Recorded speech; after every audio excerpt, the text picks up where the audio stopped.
In this video, we review Azure DevOps Boards.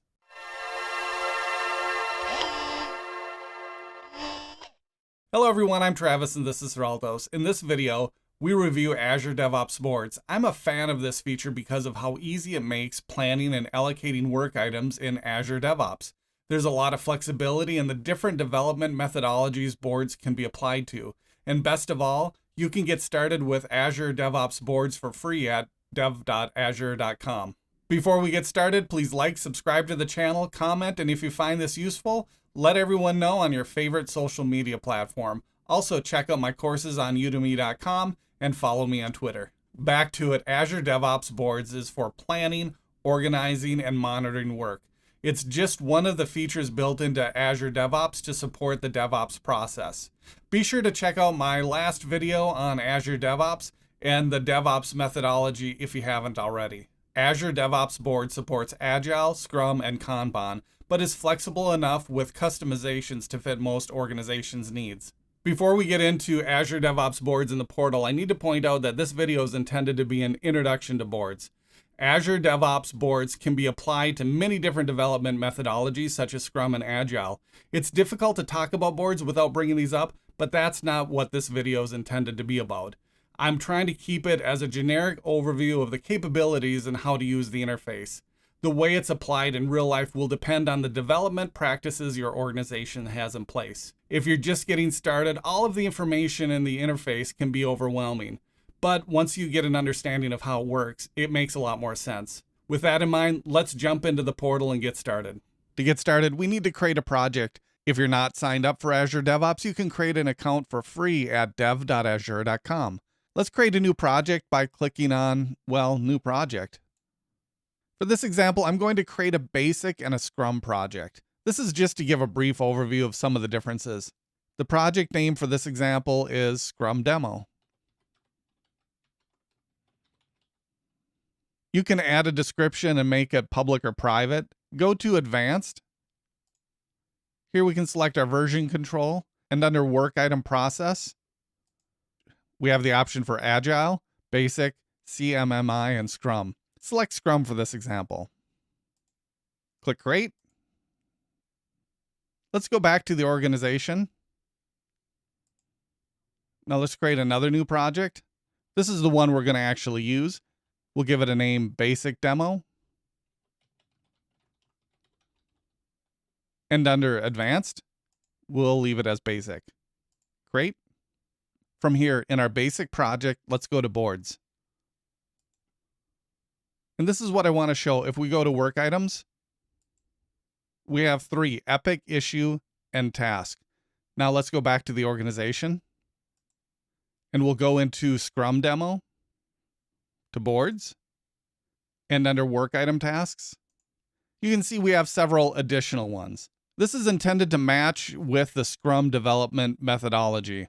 The point is, some features are different depending on the type of project we select. Let's remove the Scrum Demo project. From within the project, we'll go to the Settings, the little gear icon on the bottom left. And in Overview on the bottom, we have the option to delete the project.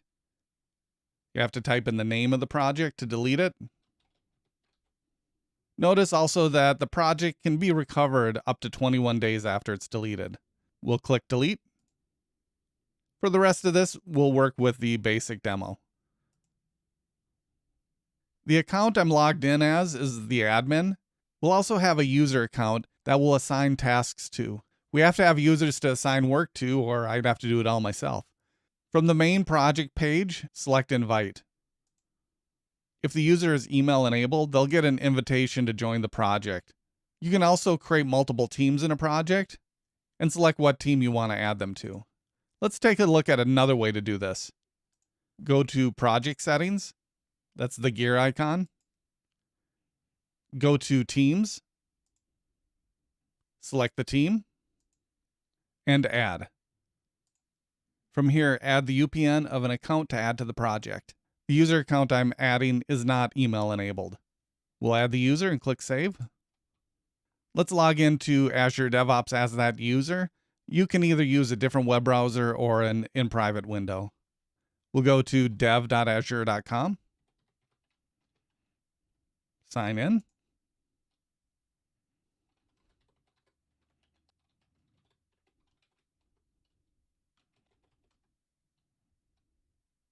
And now the user can see the project.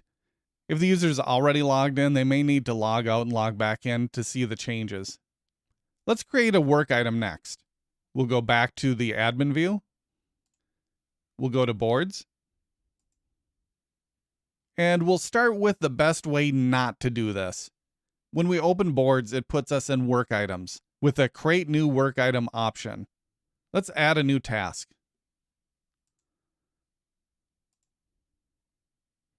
For this example, I'm going to use some Azure Virtual Desktop tasks.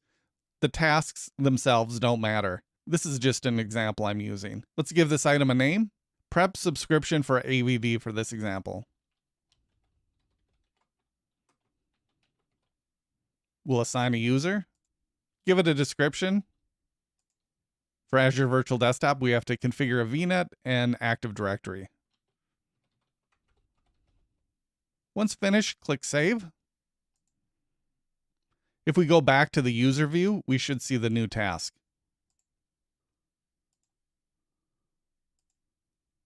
There it is.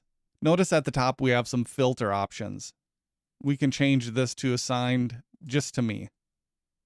We can also filter by type, state, area, and tags. Now let's see how it looks in Boards.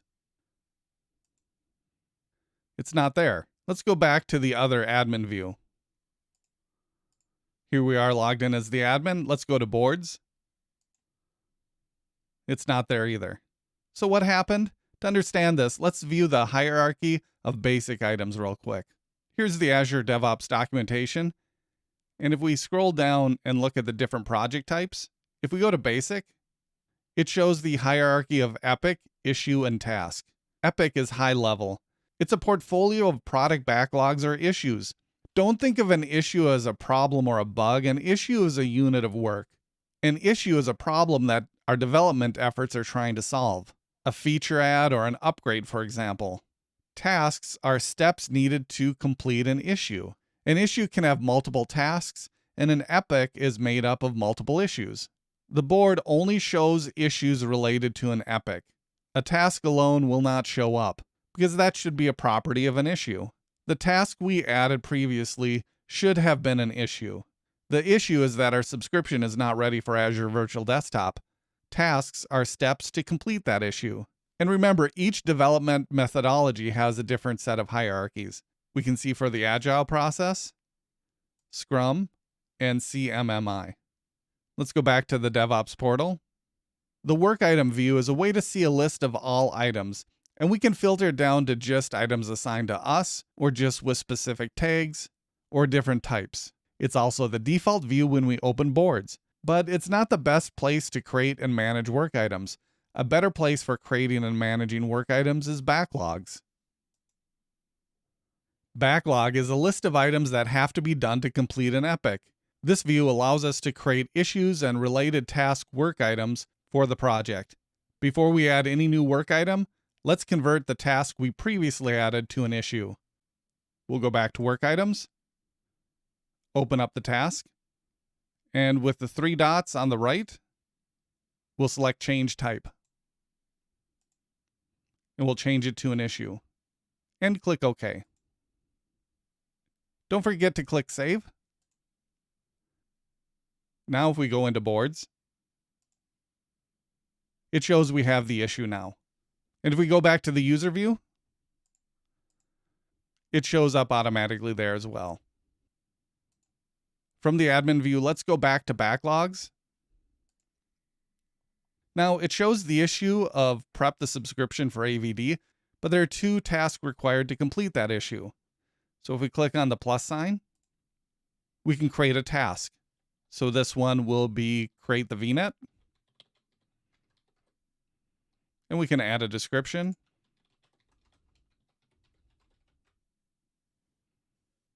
Don't forget to assign our user and click Save and Close. Now we'll create another one. Here we have to add connectivity to Active Directory domain services. Don't forget to assign a user. Save and close. And there's one other thing I want to change. Let's go back into our issue, and we're going to add a tag. We'll add urgent. If you don't see the tag in the dropdown, you can just type it in. So let's save and close. This is urgent because it's a prerequisite for any other tasks. Let's create the rest of the issues and the tasks. We'll add another work item. This one is to create a host pool. Let's go in and edit that. We'll assign the user. Give it a description. We'll use a bicep template to deploy the host pool. That all looks good. Save and close. We'll add a task. Create bicep template. Assign the user. And obviously, if you had a bigger group, you could spread this workload around. We'll save and close. And then one more work item. This one is to create the session host. We'll add a task. Bicep templates for session hosts. Make sure we assign the user and close. Now we have a long list of tasks. We can also drag these around. For example, before we do anything, we have to prep the subscription for Azure Virtual Desktop. So we can drag that to the top. And we have to create the host pool before we create the session hosts. So that just puts it in order. Now that we have our issues and our tasks for this project, let's go back to the board. Here we have all the work items in the to-do column. We also have doing and done. The idea is we can move these work items from to-do to doing and then done once finished, tracking progress along the way. Notice next to doing, there's a 0/5. That indicates work in progress, or WIP or WIP. With DevOps, we're trying to do more work in smaller batches, so it's important to keep the WIP low so the developers can focus on a smaller number of tasks. There's another column I like to add, the hold column. Sometimes an issue may move to the doing column, but then runs into some kind of block. Maybe a dependency isn't finished. During that time, it's not getting worked on, so it's not really work in progress, but it's also not really in the backlog or the to-do list. Let's add a hold column next. Go to the gear icon in the top right. We're going to update a few items. First, go to columns. And we'll add a column. We'll call this one on hold. Notice we can set a WIP limit. If we scroll down, we can also set a definition of done. So for on hold, that would be whatever's blocking it has been removed. But for doing, we may want to say when all tasks are complete. Next, go to tag colors. Here we can assign a color to different tags. Let's add a color. And for this one, we'll select our urgent tag and set the color to red. We can take this even further with styles. Go to styles, add a style rule, give it a name. We'll call this on hold. Change the card color to yellow. Scroll down to the rule criteria, and under field, we'll select board column. We'll leave it to equals, and the value is on hold. Let's click save and close. Now, right away, we notice that the urgent tag is now red in the board. Let's go back to our user view. There it is. Let's go back to work items. The user can see the different items and see that one of them's urgent. So they'll open that up. And let's change the state from to do to doing. And let's go back to the board. Now for this example, let's say the user tries to create the virtual network, but they don't have rights. So the user can open up the card and start a discussion. They can add a note about the problem. We'll save and close, and then move this to on hold. You'll notice right away that the card changed to yellow because of the style rule. This helps us identify that there's a problem. Let's go back to work items. And under work items, we can see a comment. Let's go back to the admin view. We'll go back to work items. Now the admin can see that there's a comment, open up the issue, and they can see that there's a problem with rights to create the VNet, so that can be addressed. We'll save that. And now if we go back to the user view, they can open up the card and see that they now have rights. So we'll go back to board and we'll move that back to the doing column. That's a pretty high level overview of the flow and some of the features. There's one other thing I want to look at is creating a chart. So let's go back to the admin view. We'll go to queries. One of the reasons I like the boards feature in DevOps is because in addition to creating and assigning work items, we can also monitor their progress. From queries, we'll create a query that shows the status of our issues. Click on New Query. This is the interface for creating queries. It can get fairly granular with a lot of fields and values to choose from. Leave field set to work item type, operator is equals, and for value set it to issue. This will return all issues in the project. We'll run the query. That looks good. Now let's save the query. We'll give it a name, work item chart. Now go to charts at the top of the screen. We'll create a new chart. Leave it set to pie and under group by, change it to state. We could modify other settings such as color. Click OK to create the chart. Now we can see the number of items that are to do and in progress. If any were finished, that would show up here as well. That's an overview of working with Azure DevOps Boards.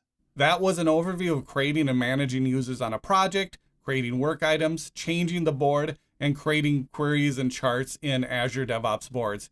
If you made it this far, you must have enjoyed the video. Please subscribe and like, and thanks for watching.